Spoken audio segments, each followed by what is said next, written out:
Bom, então vamos lá. Boa tarde àqueles que eu não tinha falado ainda, né? A gente vai dar continuidade aqui à aula de solo.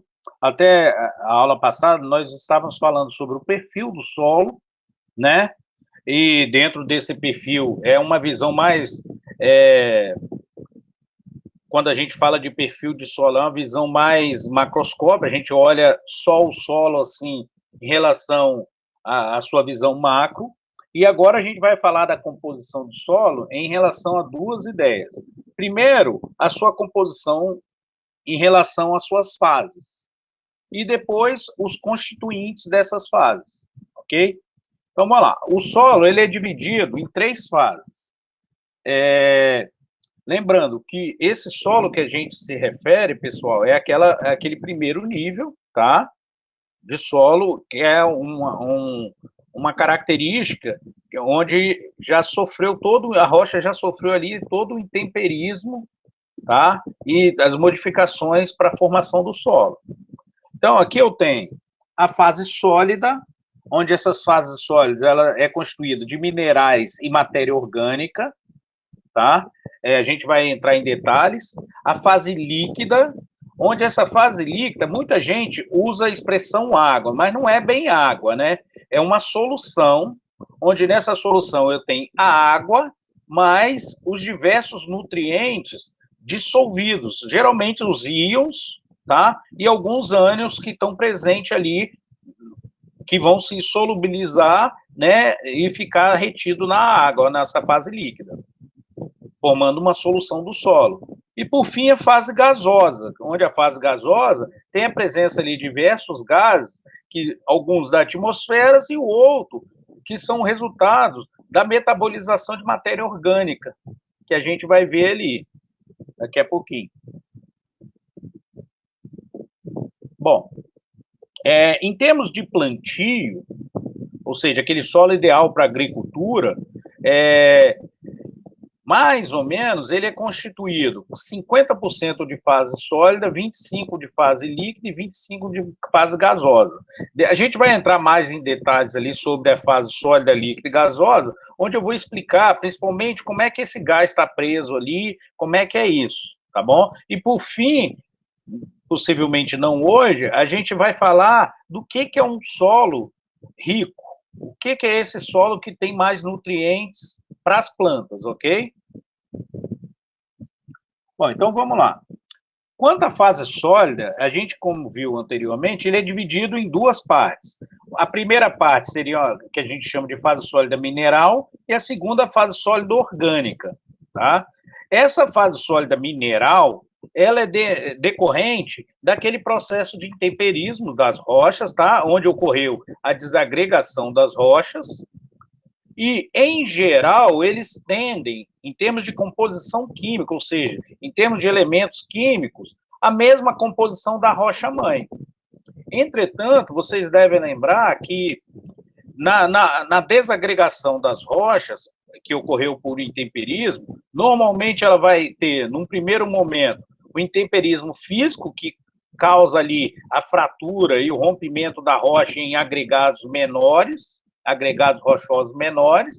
Esses agregados rochosos, eles têm uma composição igual da rocha-mãe e uma estrutura igual também. E aí, esses minerais, eles são classificados como minerais primários. Geralmente, como a rocha-mãe, ela vem ali de uma origem vulcânica ou de uma origem metamórfica, esses agregados primários, eles são normalmente quartzos, ou quartzitos, né? As micas, porque se for de origem vulcânica, normalmente são granitos. O granitos, ele é formado de quartzo, mica e feldespato. Tá? Então, vai aparecer nesses minerais primários, esses minerais primários ali na composição do solo. Tá? E existem os minerais secundários. O que são esses minerais secundários?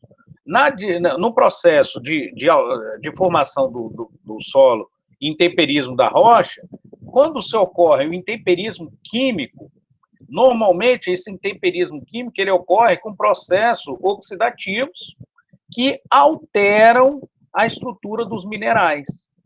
Então, eles não são mais igual aos minerais de origem. Por exemplo, os calcários, lá, eles sofrem intemperismos e geralmente dão origem às caulinitas, ok? Durante esse processo de reação ali por intemperismo químico. Então, esses minerais secundários, eles podem ser formados por intemperismo químico ou ainda por alguma ação biológica, que também pode provocar mudança na estrutura dessas rochas, ok? A composição química, ela se mantém, por quê? Se nos calcários eu tinha cálcio, na caulinita ela vai continuar tendo cálcio, ela não vai mudar. Só que a forma como o cálcio vai estar ligado, assim como sua orientação cristalina, se modifica. Beleza? E, por fim, tem a fração de argila. O que é essa fração de argila? A argila, ela é originada a partir de uma composição de alumínio, silício e água. Geralmente, essa fração argilosa, ela ocorre ali no processo de modificação dos minerais primários e secundários e geram essas espécies que a gente chama de alumínio silicatos. Tá? Normalmente, a gente vai ver essa classificação por tamanho posteriormente, essas argilas, elas têm tamanhos menores que 0,002 milímetros, ou seja, ela está na fase ali de 2 microns, 2 micras, né? E ela tem uma característica que ela é plástica, você consegue ali trabalhar com ela de uma forma, por ela ter esse tamanho de partícula muito pequena, ela se agrega, tá? E aí a gente vai ver melhor mais na frente, ela tem um papel muito importante aqui nesse solo. Bom, só para entender um pouquinho de como que ocorrem essas ligações, por quê? Porque esses alumínios silicatos, que em geral estão lá na argila, eles têm um papel importantíssimo na troca iônica, que vocês vão ver que é um fator que influencia muito a qualidade do solo. Por que eles fazem essa troca iônica? Normalmente, os silicatos, eles são compostos tetraédricos. Então, aqui, eu tenho aqui silício ligado aqui a oxigênio, ok? Tetraedricamente. E com o alumínio, eles geram compostos octaédricos, ok? Então, se eu pensar numa estrutura cristalina, eu tenho ali compostos ligados, gerando orientações tetraédricas e octaédricas na estrutura cristalina. Eu não sei se vocês estão conseguindo enxergar o que eu estou falando. E como esse silício está ligado aqui aos oxigênios, durante o processo, que a gente vai falar mais na frente, da presença de outros íons, ocorre o que a gente chama de substituições isomórficas. O que são substituições isomórficas? Essas substituições isomórficas é quando esse silício ele é trocado por um outro elemento. Por exemplo, o silício que tem carga aqui mais 4, ele pode ser trocado, por exemplo, por um magnésio e um cálcio. A gente vai ver quais são as espécies que trocam mais à frente e o que isso provoca. Também é importante lembrar que nessas substituições, a somatória das cargas, ou seja, o balanço de carga positiva e negativa, ela dá 0. Só que as substituições pode ocorrer não por um elemento só, mas pode ocorrer por mais de um íon. E isso cria ali na superfície um desequilíbrio das cargas na superfície da estrutura, que a gente vai ver com mais detalhes à frente. Tudo bem? Todo mundo entendeu o que eu estou falando? Então, ó, essa orientação do silício, aqui, tetraédrica, ou um arranjo octaédrico, quando está na presença do alumínio, ele é importantíssimo, por quê? Porque ele possibilita a troca do solo com alguns íons que lá estão presentes. Posso continuar, gente? Alguma pergunta? Os silicatos, eles são praticamente insolúveis, tá? Kelly fez uma pergunta, professor, no chat. Ela está sem microfone aí. A troca iônica influencia Ah, tá. A troca iônica, gente, vocês vão ver o seguinte, na hora que, mais na frente a gente vai ver, na hora que você tem o solo, quando você vai avaliar a fertilidade desse solo, ele depende da presença de vários íons, em particular de íons alcalinos, da família 1A e 2A. Então, por exemplo, você quando vai avaliar um solo, você mede a quantidade desses íons presentes e a capacidade de troca desse solo, de troca iônica. Por quê? Porque esses íons vão servir de nutrientes para as plantas. Tudo bem? Então, a gente vai ver isso mais. A capacidade de troca iônica, que a gente chama de capacidade de troca iônica, CTI, aí dentro do CTI vai ter a capacidade de troca catiônica e a capacidade de troca aniônica, vão determinar ali a qualidade desse solo, junto com outros parâmetros. Eu não sei se eu estou sendo claro. E quem vai possibilitar essa troca é justamente esses aluminosilicatos. Por isso que eu estou dando ênfase aqui. Por quê? Porque a troca ele vai ocorrer de uma forma razoavelmente espontânea no solo. E quando a pessoa tem que fazer uma dosagem de adubo, geralmente químico, que é utilizado, ele vem para suprir essa necessidade aí. Beleza? Bom, então, continuando. O silício, ele é praticamente... O silício não, perdão. Os silicatos, eles são insolúveis em água, né? Então, ele dentro da sua estrutura, ele pode sofrer processos oxidativos, que são difíceis de ocorrer, não é simples, e naturalmente praticamente não ocorre, tá? Essa transformação, normalmente ela só ocorre sobre aquecimento, ou você pode fazer a digestão dele utilizando, em meios químicos, o que a gente chama de ácido fluorídrico. Por que eu estou falando isso com vocês? Porque a gente que é da química, quando você vai fazer a análise do solo, esses íons que estão presos lá na estrutura do silicato, eles têm que serem liberados para você poder verificar essa composição. E você só vai conseguir liberar fazendo a abertura da amostra. O que é fazer a abertura da amostra? Você vai quebrar essa estrutura aqui, tá?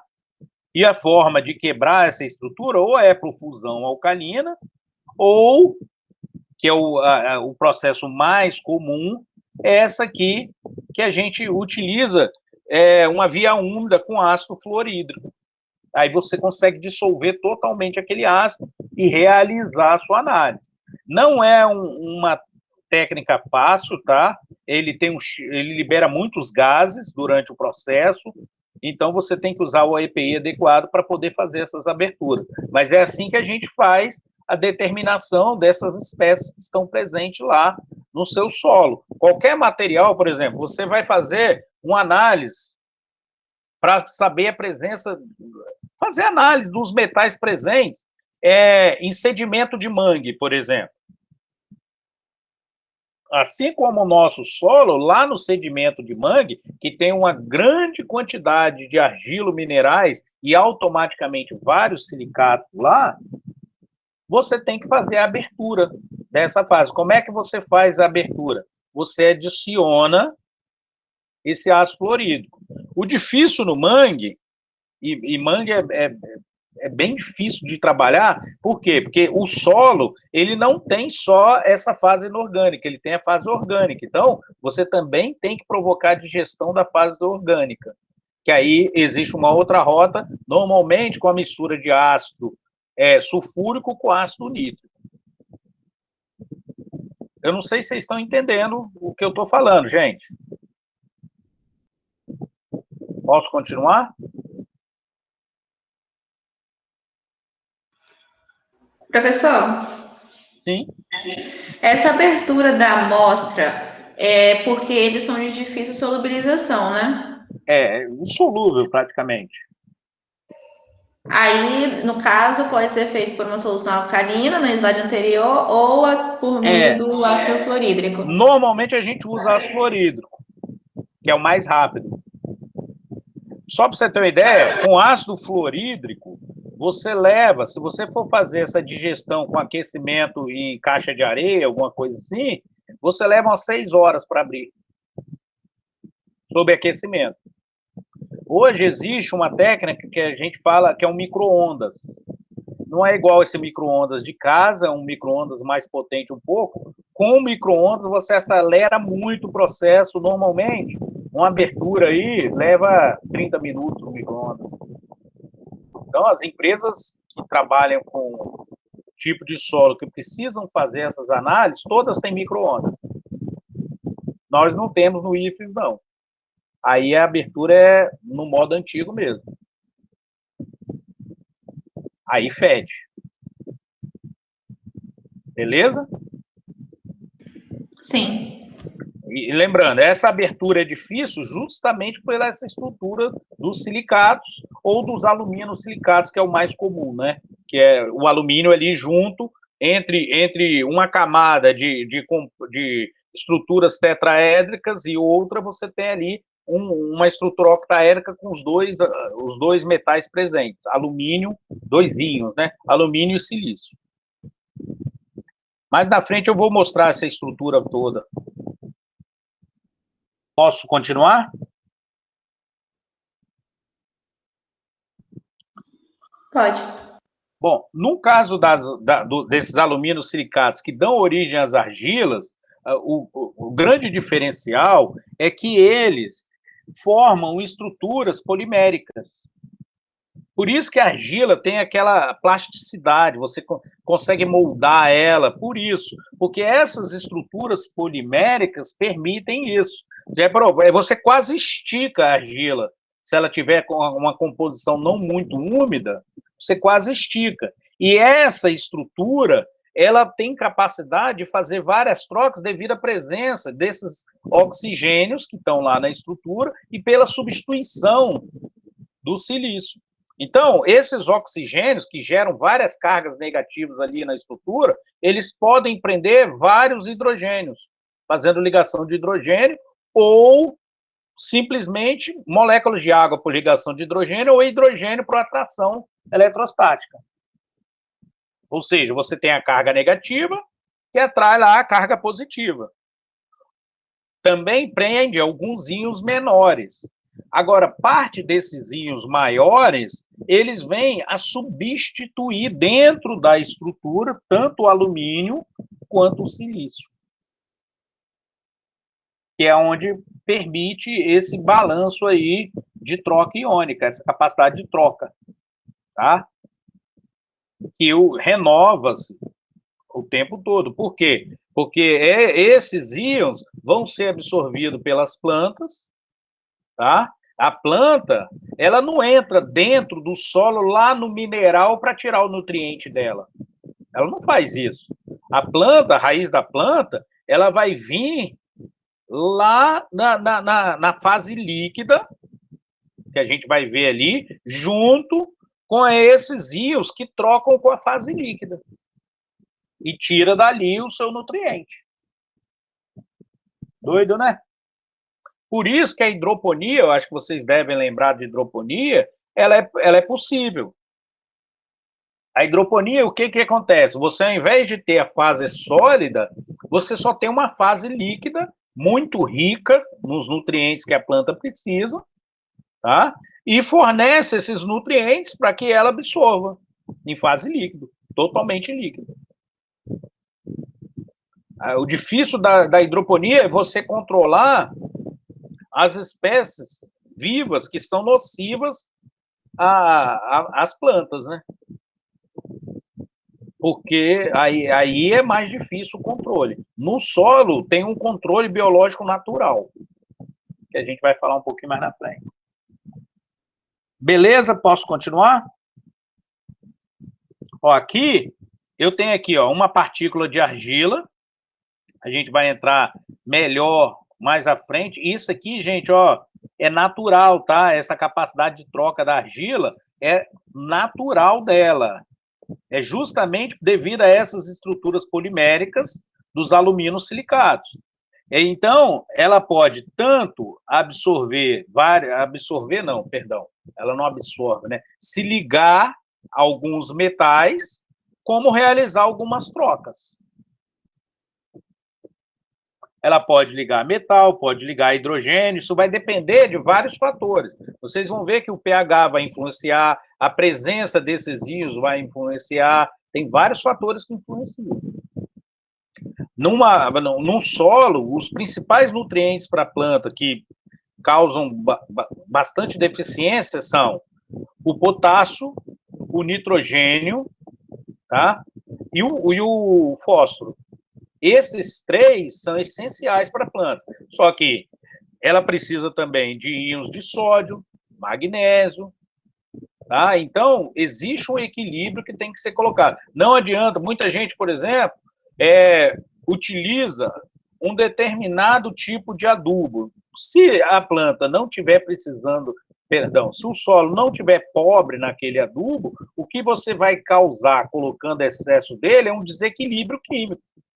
Por quê? Porque se ele tem um excesso de determinado íon, isso vai provocar, pelo princípio de Le Chatelier, uma reação inversa ao que você queria.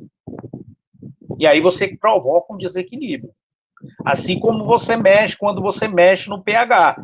Cada planta, cada região tem o seu pH específico. E esse pH, no caso o pH do solo, ele vai depender principalmente da sua origem, da sua rocha-mãe. Quando a gente for falar de pH, vocês vão ver esses detalhes.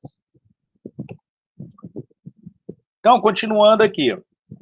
Dentro da composição do solo, então, na fase sólida, eu tenho essa fase mineral, onde ali esse mineral ele é oriundo da rocha-mãe, ou seja, aquela rocha que originou, e gera minerais primários, que têm a sua composição idêntica, a sua estrutura idêntica da rocha-mãe, e os secundários, que sofreram algum tipo de alteração química.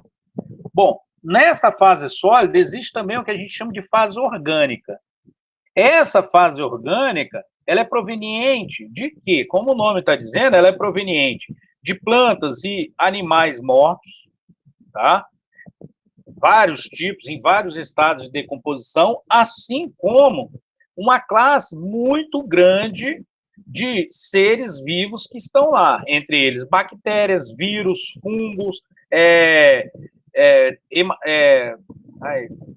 ácaros, nematóides, vários tipos de verme que convivem e coexistem lá, de um modo geral. Acredita-se que uma 100 gramas de solo tem uma quantidade de matéria viva, ou seja, bactérias, fungos, plantas,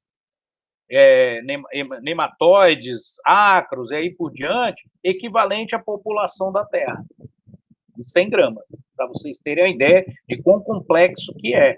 E esses seres vivos, eles têm um papel importantíssimo no equilíbrio do solo. Por quê? Porque, além de renovar os nutrientes, eles têm a capacidade de absorver e reduzir o efeito de algum desequilíbrio que ocorra lá. Tá? Então, essa parte biológica, ela é importantíssima, por isso que quando a pessoa provoca queimadas sucessivas ou utiliza de algum agente químico em excesso, ele pode provocar morte de boa parte dessa parte biológica, causando um desequilíbrio muito grande no solo. Beleza? Boa parte dessa fração orgânica é conhecida como humus. Vocês já ouviram falar de humus?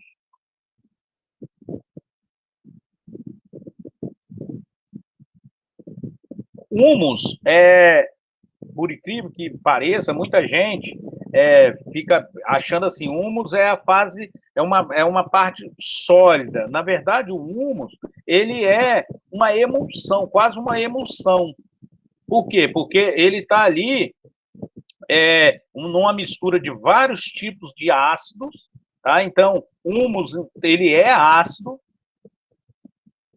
e dentro dessa composição ácida, você tem ali diversos tipos de insumo que provém esses seres vivos e as plantas. tá? Então, essa fase orgânica, olha só, ela tem, além desses materiais vivos, o resultado dessa decomposição biológica, que a gente chama de humus. Beleza? Normalmente tem uma coloração escura, e é importante destacar aqui, gente, que nem toda terra preta, como popularmente é falado, ou humus, que é vendido, ele é rico em nutrientes, ou naturalmente preparado. Por quê? Muitas vezes o cara, ele não tem um humus, ele pega uma terra de coloração escura, que não é o humus, tá? Mas ele adiciona ali alguns adubos químicos, que, lógico, acaba fertilizando aquela terra, e vende como humus.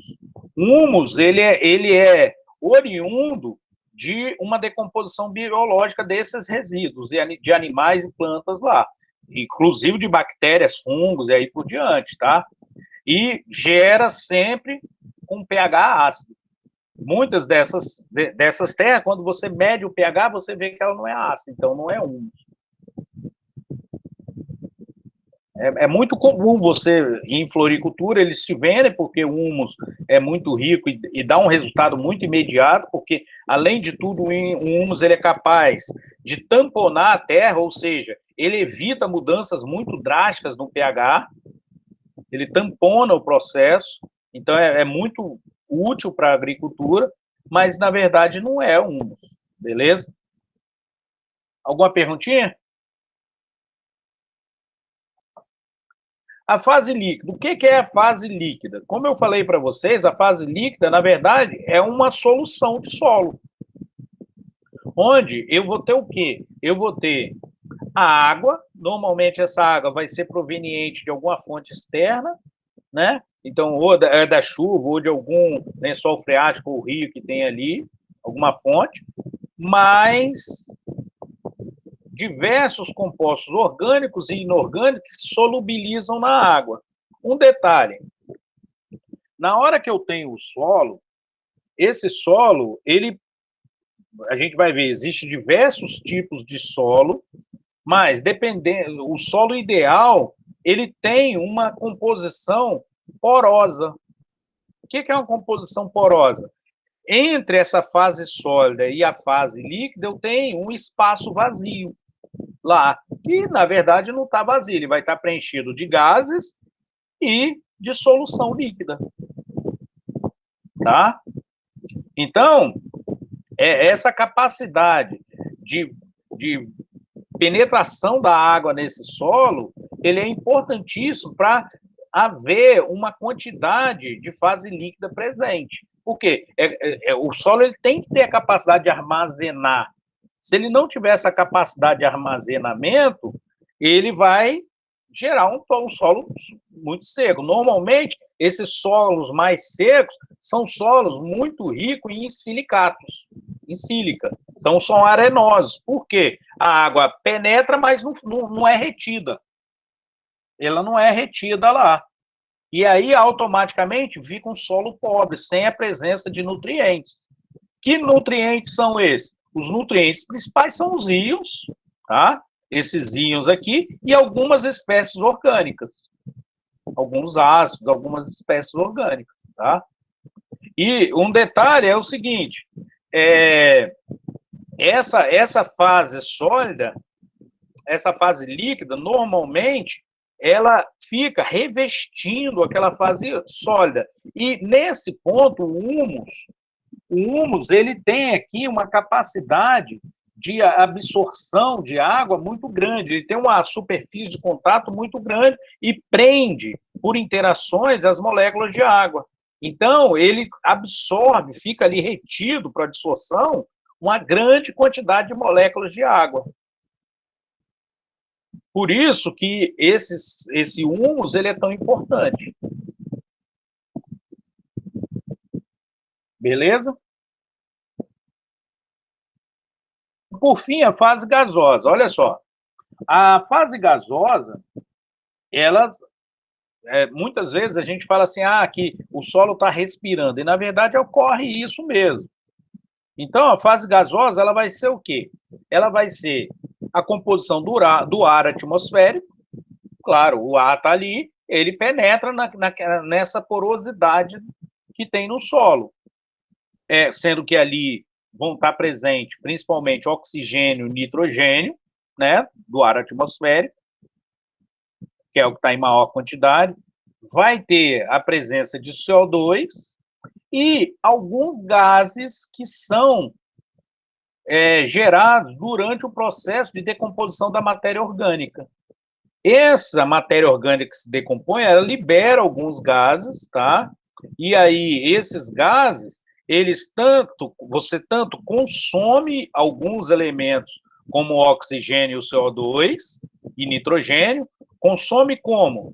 As espécies vivas que estão lá, elas precisam desses componentes no seu processo de respiração, como libera outros gases que ficam retidos ali naquelas regiões porosas do solo. Por isso que quando a gente falou lá, na primeira parte, sobre o solo ideal para o plantio, a fase gasosa, olha, ela tem a mesma quantidade da fase líquida. Tá vendo? Mas não quer dizer que a fase líquida vai ocupar toda a fase gasosa, porque essa fase líquida, ela reveste a parte sólida. A fase gasosa, como gás, ele precisa de um espaço muito menor do que a fase líquida e a fase sólida. Ok? Beleza, gente? Posso continuar? Alguma dúvida? Bom, em termos de fase gasosa, como eu falei, as espécies que estão vivas lá, elas têm papéis fundamentais, tanto no processo reacional, tá? Como também no processo de reter, principalmente, o nitrogênio. O nitrogênio, que é um constituinte muito importante, ele tem que se fixar para ficar disponível no solo para as plantas absorverem ele. E uma das formas de fixação é através de espécies presentes, como as bactérias. Esses aí são processos naturais que ocorrem, ok? Então, essas bactérias, elas, através de processos naturais, elas reagem a esse nitrogênio, tá? E esse nitrogênio, ele sofre reações até gerar os nutrientes para a planta, que em geral são os nitratos, tá? E nitritos. Então, nesse processo aí, quem proporciona isso são alguns seres presentes, normalmente as bactérias. Aqui, né, nessa imagem aqui, as bactérias, elas são esses pequenos, não sei nem o nome, bastonetes que estão aqui, ó. Isso aqui é uma foto de solo, né? Depois a gente vai ver outras, tá? Mas essa aqui é uma foto do solo. Beleza? Perguntas? Para a fertilidade do solo, então, além das espécies catiônicas e aniônicas que ocorrem lá na troca com os alumínios silicados, eu tenho que ter nitrogênio retido, a gente fala fixado, né? Para estar acessível para a absorção dessas plantas. Não adianta você jogar o nitrogênio lá, porque você não vai proporcionar. O que se faz quimicamente é proporcionar o quê? A ureia. Por quê? Porque a ureia ela vai prover a espécie e facilitar esse processo de nitrificação. Aí você automaticamente não precisaria de ter essa primeira reação aqui, ó. Você já forneceria a ureia, o que iria proporcionar o NH4+. Essa ureia sofre oxidação pelo oxigênio que está presente em fase gasosa e pelo ar, e aí ele vai fornecer o nitrato que as plantas precisam. A dificuldade é a dosagem, porque se você colocar um excesso de ureia, você pode provocar uma reação inversa. E aí, automaticamente, você deixa de ter o seu constituinte e atrapalha lá o processo. Além disso, o excesso de ureia faz com que as bactérias percam um pouco da ação dela. Então, é um equilíbrio muito delicado. E, geralmente, o homem, se não tomar cuidado, ele atrapalha.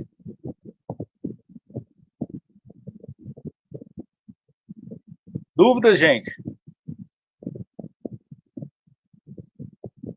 Lembrando, não adianta eu fornecer o N2, tá? Se eu não tiver as bactérias presentes para proporcionar a metabolização desse N2.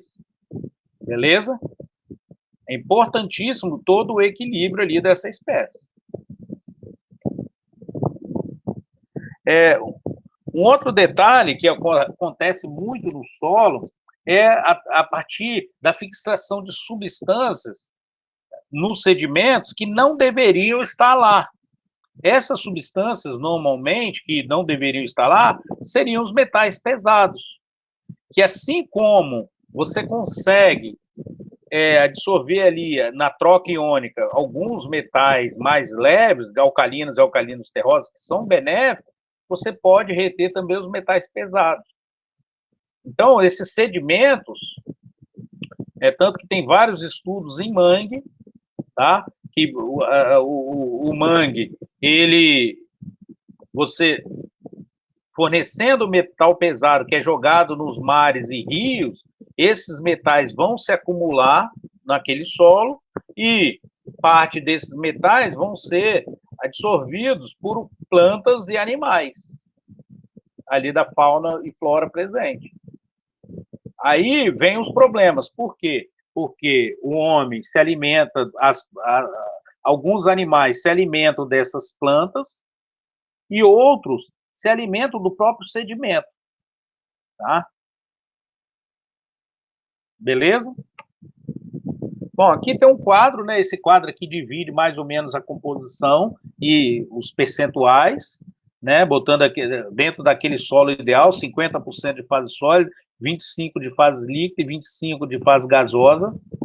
Aí aqui mais ou menos eu tenho as proporções, isso vai variar muito. Ó, essa proporção, esse quadro eu nem botei aqui a referência, mas ele foi feito de um anuário da Embrapa, tá? Foi tirado de lá, onde nesse anuário eles analisaram solos no Brasil. Um solo de clima temperado ou desértico é outro processo. Por quê? Porque muda a rocha-mãe, muda tudo. Beleza? Além disso, a temperatura ela tem um papel fundamental. Por quê? Na temperatura mais elevada, essa fase orgânica, na porção viva, ela é diferente.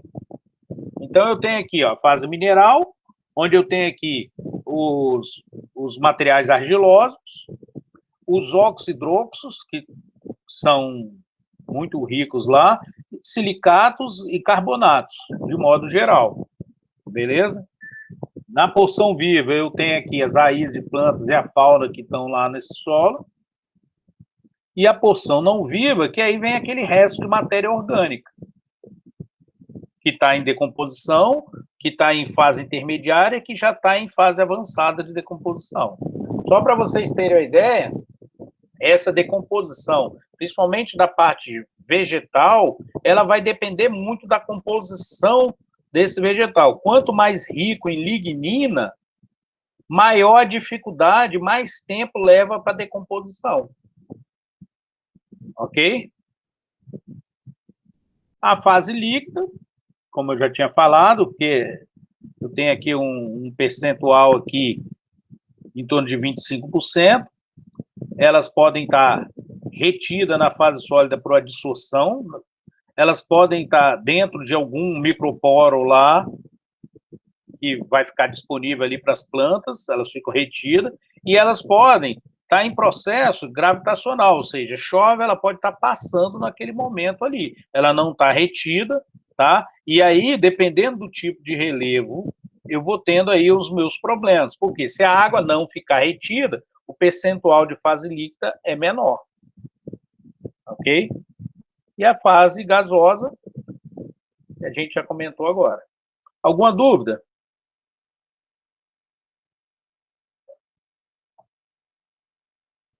Bom, a gente já vai quase parando, tá, gente? É porque são várias informações, como eu falei para vocês, essa parte de solo é uma das partes que vocês têm que mais entenderem. Por quê? Vocês que estão se formando em química, vocês têm que ter um pouco desse entendimento. Mais na frente, eu estou tentando ver que se eu disponibilizo um vídeo de uma análise de solo, eu pedi o pessoal do IFES lá de Colatina, eles têm um laboratório de solos muito legal lá, e aí eu pedi para eles disponibilizarem alguns vídeos de análises que eles fazem lá para passar para vocês. Eu estou esperando ver se eles me mandam, tá? Enquanto isso, eu estou buscando na internet também. Bom, a gente classifica o solo em relação ao tamanho também. Então, de acordo com o tamanho da partícula, existe essa classificação. As argilas, ou seja, aqueles alumínios silicatos, eles vão estar na faixa de 2 micras. Tamanhos aí. Esse valor é um valor tabelado, tá, gente? E esses alumínios silicatos, que originam as argilas, eles têm uma capacidade de adsorção de água muito grande. Então, ele tem uma área de contato muito grande e prende as moléculas de água por interações, tá? Interações secundárias. Existe também o que se chama de silt. Silt são partículas, em geral é quartzo, mas tem outros tipos de partícula nessa faixa de tamanho, que vai de 0,02 a 0,05. E, por fim, a areia. A areia, sim, é principalmente quartzo, que vai de 2 milímetros a 0,05. Para vocês terem uma ideia, uma partícula dessa aqui, que estaria em torno de 2 milímetros, olha só, em 2 milímetros, ela pode reter uma grande quantidade de argila e de silt ao seu entorno. Por quê? Porque essa partícula de areia ela é muito grande. Ó. Aqui seria 2 micras, aqui 50 e aqui 2 milímetros. Ok? Então, dá uma diferença de ordem de grandeza muito grande. Tá? Da argila para a areia pode chegar a 1000 vezes. Beleza? Tranquilo? A vantagem desses materiais maiores é o quê? É que ele proporciona a formação de poros. Alguém pode me explicar por que formam esses poros?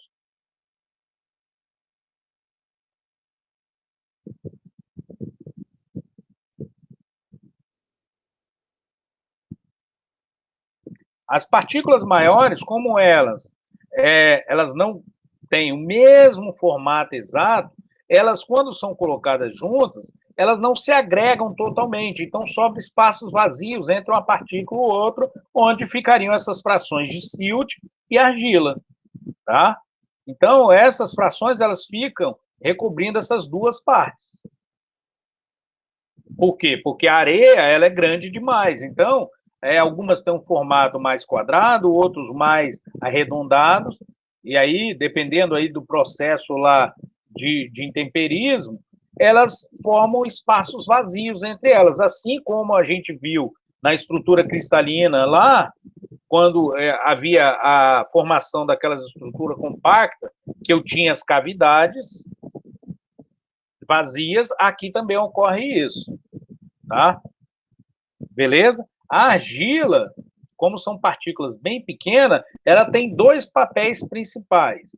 O primeiro, ela serve como se fosse um cimento que estrutura aquele solo, ou seja, ele recobre e vai prendendo as espécies siltes e areia que estão lá presentes. Tá, gente? Só um detalhe, gente. Ó, quando eu falo silt, areia, argila, eu não estou falando de um elemento ou de um mineral. É uma classificação que dá só pelo tamanho, tá bom? Só para ficar bem claro.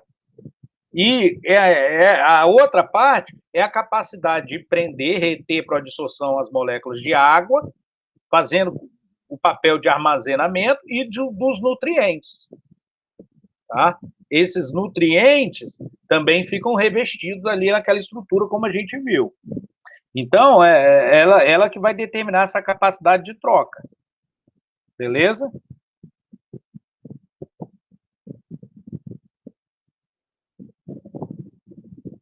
Bom, dentro das propriedades físico-químicas, é comum também a gente verificar o papel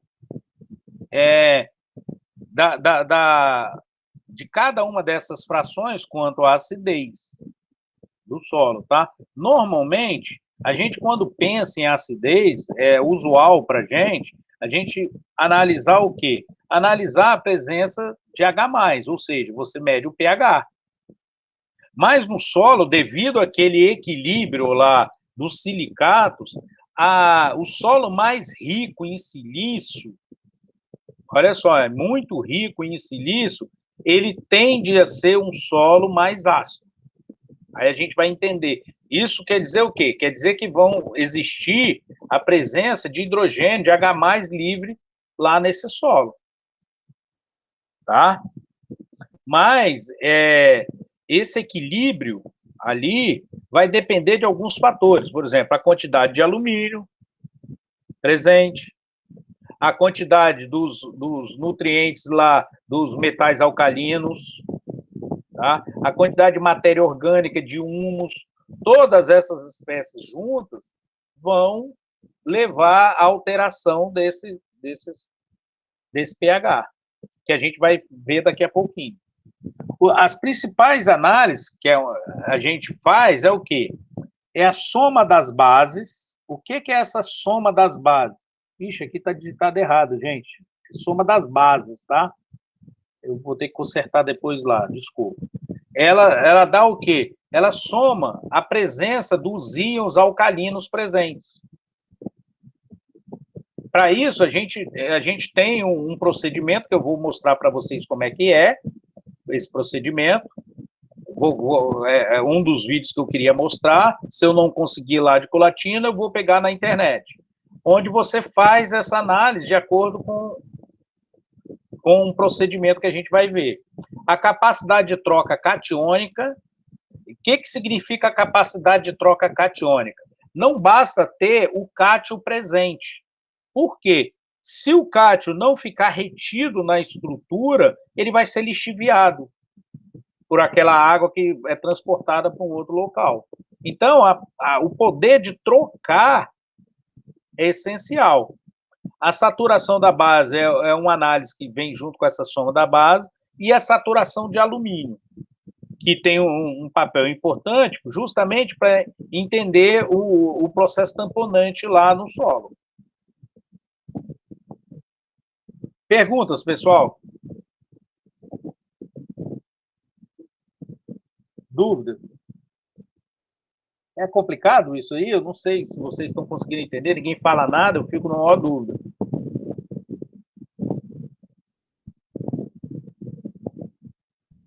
E aí, alguma dúvida? Ó, então vamos lá. Eu acho que é um pouco de informação demais. Eu também acho. Por isso que eu tento dar umas paradas para a gente conversar, porque é muita coisa. A ciência que estuda o solo é a pedologia. Então, os caras, eles analisam várias coisas, né? Mas eles, diferente da química aqui, eles raramente se preocupam muito com a parte quantitativa da análise.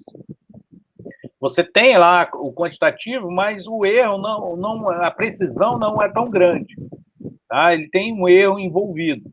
Por quê? Porque como são áreas muito extensas, eles têm uma análise mais devagar. Se vocês quiserem, o que eu estou querendo fazer na próxima aula é fazer o quê? Eu vou pegar essa parte e vou mostrar os vídeos de cada uma dessas análises ou das análises que eu consegui, né? E aí eu venho explicando cada uma delas, que aí eu vou mostrar como é que faz essas análises. Justamente para você chegar no percentual do solo rico em nutrientes. Aí a gente chega no solo ideal, no solo fértil.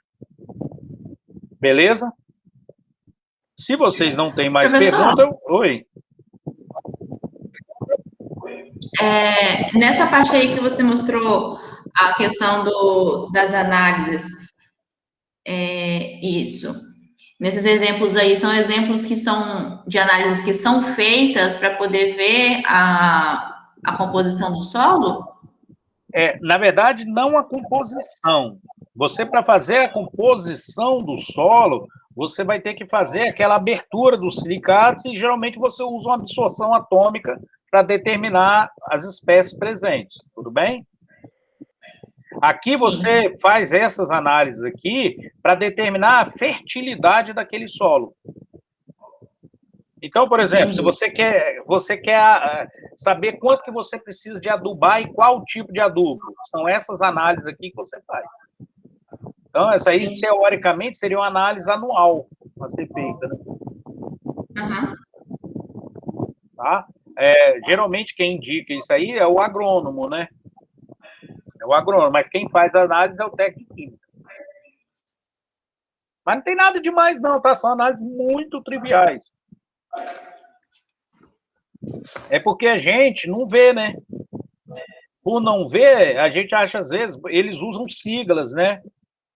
Tá vendo? Esse nome, saturação de bases, saturação por alumínio, CTC, CTA, CTI. Aí você fica meio assim, achando que é uma coisa difícil, mas não tem nada difícil, não. Essas são muito fáceis de fazer.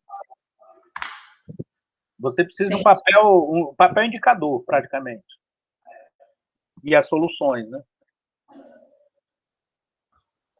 Inclusive, você dá para fazer essas análises normalmente em campo. Você pode fazer em campo, se você quiser.